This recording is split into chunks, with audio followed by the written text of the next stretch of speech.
The biggest decision or the biggest opportunity that we focus on is actually just one word, timing. By spending a lot of time with our customers, we have a clear idea and understanding of their requirements because we have a strong belief and we have a strong conviction that we truly understand and we basically work hand in hand with them.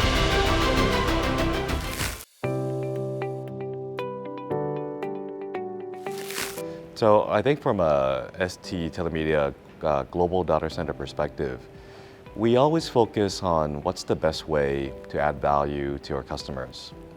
And over the last 2-3 years, this focus has really been about how do we capture the hyperscale market.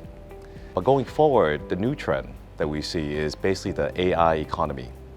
And the whole AI economy is simply based on what we call within the DC industry, the ability to provide liquid cooling or high density racks on that.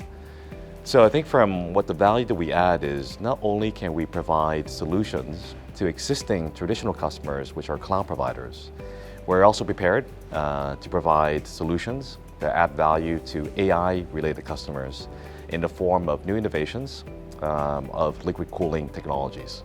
So in the AI economy, one of the key drivers is basically something called the GPU, or the graphic processing unit. And this is basically a part of the server that basically runs all the AI models that we've seen. I think you guys are familiar with that. But GPUs not only require a lot of power, they also require a lot of cooling because the more power the GPU uses, more heat comes out.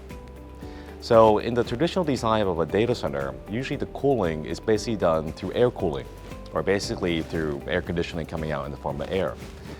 But with the AI economy accelerating in terms of different use cases, the more usage of GPUs, therefore the requirement for more cooling, air cooling is no longer sufficient. So what's the answer? The answer is liquid cooling. Liquid cooling basically is a form of special liquid that's actually put inside the server to allow the GPUs to actually cool down on that. Now, what it means from a data center perspective, that we have to understand this trend and we have to be able to provide different new solutions and technologies in order to support our customers that are about to support the AI economy.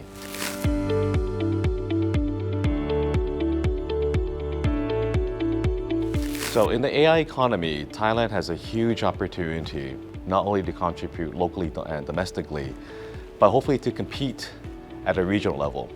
Within the data center industry, we see there are 3 major markets.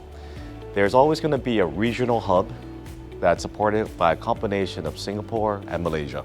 The second market that we see is Indonesia, simply because of the size of the potential economy there, roughly about 280, 290 million people on that. The third market, which I feel that Thailand has a huge opportunity to compete, is actually in the Indo-China market. So roughly about Thailand, Cambodia, Laos, Vietnam is where the opportunity is. In order for us to do this, we have to make sure a couple of things in order for Thailand to be a hub. Number one, we have proven that we have the right standards. We've proven that, hey, we can attract hyperscale cloud providers into the country.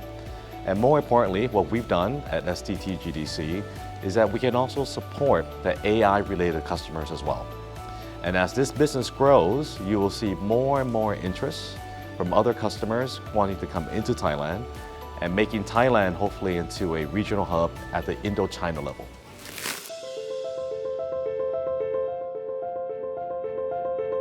So from a Thailand perspective, obviously we all want more investments to come into the country. And we welcome that because I think all of us want to see our country grow and prosper. In parallel, from a business perspective, obviously, in addition to competition, we basically look at different ways that we can add value. So myself and my team, we spend roughly about 80% of our time with customers. So building a data center, you can argue, is not too difficult. Trying to deliver operations based on a certain standard or SOA, you can argue is part of the job. But truly understanding the key aspirations of our customers, truly understanding how to make them successful, I feel is the area that we focus on. And by doing that, we're not too worried about incoming DC operators because we have a strong belief and we have a strong conviction that we truly understand the aspirations of our customers. We understand their goals, we understand how they define success, and we basically work hand in hand with them to grow the industry, but also to grow our business and their business together.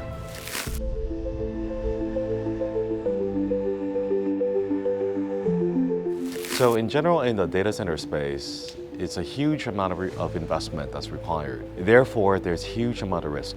So the biggest decision or the biggest opportunity that we focus on is actually just one word, timing. By spending a lot of time with our customers, we have a clear, again, understanding of their requirements, and we have a strong sense of when we want to start building.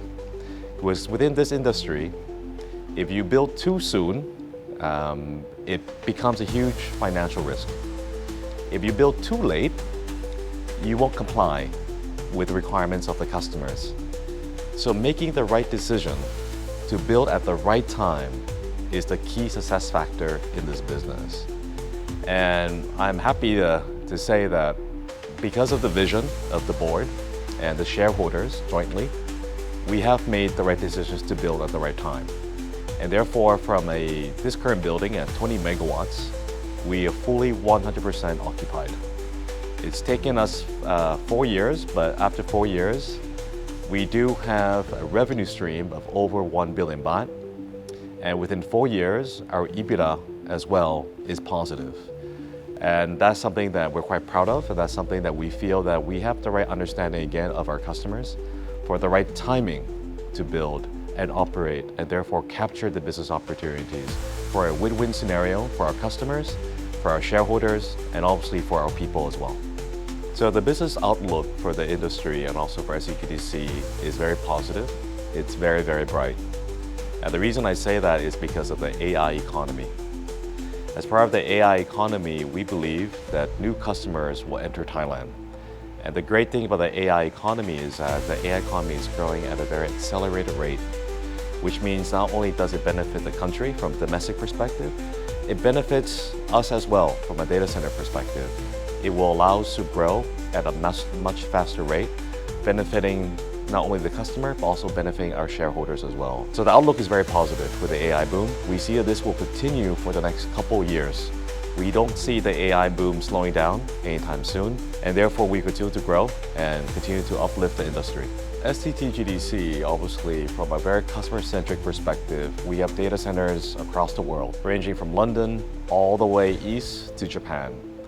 But something I think that the Thai team is quite proud of is that this data center that we're sitting today was built from zero. It was built from scratch. And I think with the wisdom of the board and the wisdom of shareholders for the right timing, we've been able to grow this business from 0 to 1 billion Thai baht in a very short time frame based on industry standards. And not only have we been able to build but grow the revenue, more importantly, we've also been able to capture diversified logos, ranging from not only cloud providers, but from AI providers, allowing our earnings, our EBITDA as well, to be positive faster than industry standards as well. So that's something that we really feel that it is a reflection of not STTGDC, but it's actually a reflection of the confidence our customers have in STTGDC.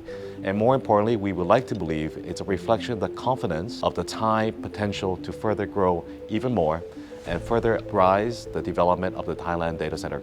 Another key driver that drives the growth of the AI economy is not only on the enterprise side in terms of investment, but also is related to policies as well.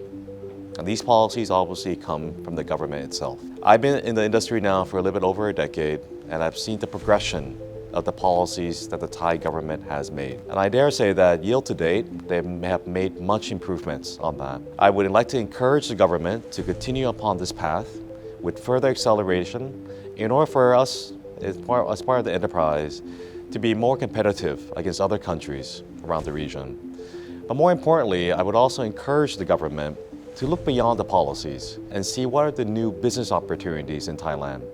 I think the government has done a wonderful job in attracting electronic vehicles into the country. What we see as the future use cases of AI is not just the usage of the GPUs, but what we see is the potential opportunity of autonomous vehicles. So going from EV to AV. Given Thailand has access to great supply chains, has a great infrastructure, I would encourage the government now to go beyond the digital infrastructure policies, but look at ways for new policies to generate innovation within the current economy of driving autonomous vehicles. And with that, Thailand will have a business use case that is domestically sustainable. So as we increase our competitive advantage through existing policies, we should strive not only to strengthen our competition, but we should also strive towards a sustainable digital economy as well.